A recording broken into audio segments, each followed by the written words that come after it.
साथीहरु सेवारो नमस्ते मेरो निवा ब्लगमा स्वागत छ हजुरहरुलाई। म आज चाहिँ साडी लाएर कहाँ जानु आँटे भन्दा म चाहिँ यहाँनिर गाउँमै कन्सर्ट छ, त्यही भएर म जानको लागि रेडी भएको थिएँ। रेडी हुँदा हुँदा रात पनि परिगयो वेलकमको लागि दिउँसै जानु पर्यो भनेर म चाहिँ रेडी भइसकेँ। मम्मीले साडी पनि लगाइदिसक्नु भएको थियो तर साडी लाउँदा ओर्दा ठ्याक्क रात पनि पर्यो अनि मेरो छोरी पनि रुके गऱ्यो क्या, अनि म चाहिँ जानु पाइनँ। अब त्यही पनि म अब फेरि अर्कै लुगा फेरेर जानुपर्ने हुन्छ। साथीहरू देख्न सक्नुहुन्छ मेरो आउटफिट, देख्न सक्नुहुन्छ। बनाउनु भएन? मेरो छोरी चाहिँ रुक्को गरेर म जानु पाइनँ, तर पनि म जान्छु। अब खाना खाएर अर्को लुगा लगाएर जानुपर्ने हुन्छ। बाई बाई, भरे भेटौँला। साथीहरू मेरो प्लानै क्यान्सल भयो क्या। मेरो छोरी चाहिँ यहाँनिर मामु भन्छ, मामु भन्न। अनि यहाँ चाहिँ देख्न सक्नुहुन्छ मान्छे छ हाम्रो घरमा। हाम्रो घरमा चाहिँ जहिले मान्छे हुन्छ। अब म तर पनि मेरो प्लान क्यान्सल भयो भने म अर्को लुगा लगाएर खाना खाएर जानुपर्ने हुन्छ। बाई बाई साथीहरू। म चाहिँ साथीहरू खाना पकाउनु पर्ने हुन्छ किनभने मेरो प्लान क्यान्सल भयो। अब म चाहिँ खाना खाएर ओरेर मम्मी म मेरो छोरी चाहिँ हामी सँगै जाने। ल बुबु खाने, ओके बाई बाई। फाइनली साथीहरू म चाहिँ कपडा लगाएर तयार भइसकेँ। अब चाहिँ अघि चाहिँ म साडी लगाएर पनि जान पाइनँ, मलाई ओभर कस्तो नराम्रो लागिरहेको छ त्योमा चाहिँ। अब फेरि खानासाना खाएर रेडी भएर फेरि जानु आँटेको। एकदमै चिसो छ नि त यहाँनिर चाहिँ, अनि त्यही भएर अब फेरि खाना खाएर जान लागेको हामी चाहिँ। अघि चाहिँ नानीले पनि दिएन, अनि त्यही भएर गएन। अब चाहिँ फेरि जान्छु म। अब उता कस्तो छ म तपाईँहरूलाई देखाउँछु नि है। साथीहरू पुग्नु चाहिँ पुग्यौँ कि तर बाटो यस्तो हिलो रहेछ कि यस्तो हिलो, मेरो अनुहारै देखिँदैन हौ। अयो मेरो अनुहारै देखिँदैन। अब त साथीहरू यहाँ पुगेपछि त बोली पनि सुनिँदैन जस्तो छ है, किनभने मैले माइक ल्याएको छुइनँ। देख्न सक्नुहुन्छ यहाँनिर मान्छे कति धेरै। आमा अब त साँच्चै मेरो बोली पनि सुनिँदैन होला।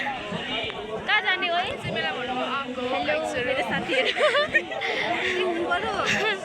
तर यहाँ कस्तो अँध्यारो भएर राम्रो देखेको छैन। कहाँ जाने? जाने मिना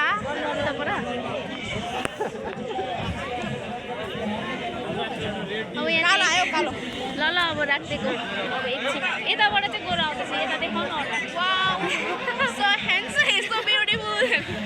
साथीहरू देख्न सक्नुहुन्छ यहाँनिर चाहिँ यस्तो चिजहरू पनि राखेको रहेछ क्या, तर कस्तो मेरो भोइस सुनेको छैन होला है, त्यसको लागि चाहिँ म माफी चाहन्छु। यस्तो राम्रो गरेको रहेछ क्या यहाँ डेकोरेसन चाहिँ।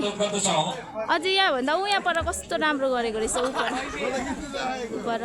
यसैगरी समाजसेवी जीवन लिम्बुज्यूलाई पनि अतिथि आसनका निम्ति हार्दिक अनुरोध गर्दछु।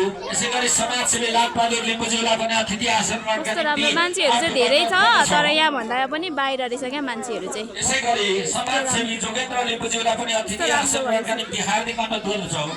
यसैगरी व्यवसायी मेरो छोरी चाहिँ मामु भनेको। ल यहाँ देख्न सक्नुहुन्छ, तर मेरो बोली नै सुनिँदैन क्या, मैले माइकै नल्याएँ। यहाँनिर मेरो भाइ, तर अनुहारै कालो आयो क्या त्यो लाइटको उयोले गर्दाखेरि। मान्छे कति धेरै। मेरो छोरी र मेरो भदैनी चाहिँ यहाँनिर छ। साथीहरू पुग्यौँ, तर कस्तो मेरो अनुहार अँध्यारो न अँध्यारो देखिएको छ। के भन्छ, मैले माइक पनि ल्याइनँ, त्यही भएर अँध्यारो न अँध्यारो देखिन्छ होला है। यहाँनिर देख्न सक्नुहुन्छ। अब म चाहिँ भित्र पसेँ, कस्तो रहेछ भित्र चाहिँ।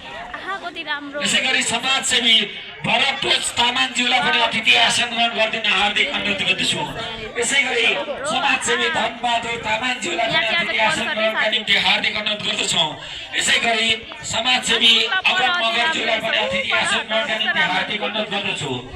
यसैगरी समाजसेवी डक्टर तामाङज्यूलाई पनि अतिथि आसन ग्रहणका निम्ति हामी हार्दिक अनुरोध गर्दछौँ। ल बाई। यो चाहिँ चासोक्तङ नामको कार्यक्रम रहेछ क्या यहाँनिर चाहिँ। ल पखा एकछिन। अब चाहिँ यहाँ सुरु हुन आँटेको छ है, कति राम्रो क्या डेकोरेसन देख्न सक्नुहुन्छ। स्वदेश तथा विदेशमा पुर्याउने हाम्रा मिडिया मित्रजीहरू, त्यसै गरेर आदरणीय हाम्रा यस स्टेजमा फाइनली साथीहरू हामी चाहिँ घर आइपुग्यौँ। अब चाहिँ हामी सुत्नुपर्ने हुन्छ। रातिको 11:30 जति बज्यो। अब चाहिँ हामी सुत्छौँ। यदि भन्दै अब के भन्नु र, मेरो च्यानललाई लाइक सब्सक्राइब अनि के कस्तो छ त्यो पनि कमेन्ट गरिदिनु होला। By by. आजलाई चाहिँ यति नै।